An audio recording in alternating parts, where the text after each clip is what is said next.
ದೊಡ್ಡಬಳ್ಳಾಪುರ ಭೇಟಿ ಕೊಟ್ಟಿರ್ತಕ್ಕಂಥ ಏನದು ದೊಡ್ಡಬಳ್ಳಾಪುರ ಯಾವಾಗ ಬರ್ತಾ ಇರ್ತೀವಿ, ಬಟ್ ತುಂಬ ಈ ನಡುವೆ ತುಂಬ ಲೇಟ್ ಆಗಿತ್ತು, ಸಾಕಷ್ಟು ವರ್ಷದಿಂದ ಬರಲಿಲ್ಲ. ಬಟ್ ದೊಡ್ಡಬಳ್ಳಾಪುರ ಸಾಕಷ್ಟು ಸಮಾರಂಭಕ್ಕೆ ಬಂದಿದೆ. ದೊಡ್ಡಬಳ್ಳಾಪುರ ಅಂದರೆ ಒಂದು ಪಾಸಿಟಿವ್ ಆಗಿದೆ, ಯಾವಾಗ ಬಂದರೂ ಒಂದು ಖುಷಿಯಾದ ವಿಷಯ.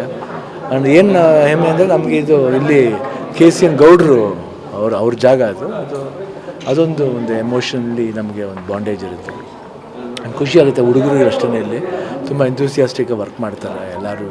ಆ್ಯಂಡ್ ಅವರು ಇಲ್ಲಿ ನಮಗೇನು ಹೆಮ್ಮೆ ಅನಿಸುತ್ತೆ ಅಂದರೆ ಅವರು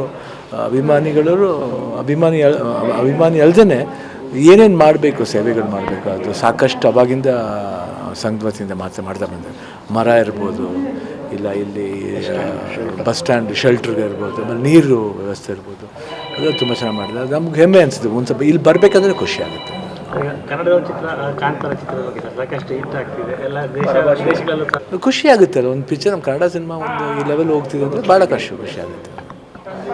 ಸರ್ ಮತ್ತೆ ಈಗ ಇತ್ತೀಚೆಗೆ ಬಿಗ್ ಬಾಸ್ ಒಂದು ಎಲ್ಲೊಂದು ಚಿತ್ರರಂಗಕ್ಕೂ ಮತ್ತು ಒಂದು ಇದಕ್ಕೂ ಮತ್ತು ರಾಜಕೀಯಕ್ಕೆ ಒಂದು ನಂಟು ಬೆಳೀತಿದೆ ಅಂತ ಒಂದು ಆಕ್ರೋಶ ಸಾಮಾಜಿಕ ಜಾಲತಾಣಗಳಲ್ಲೂ ಸಹ ಈ ಒಂದು ಬಿಗ್ ಬಾಸ್ ತಡೆ ಇಟ್ಟಿದ್ದಾಗ್ಬೋದು.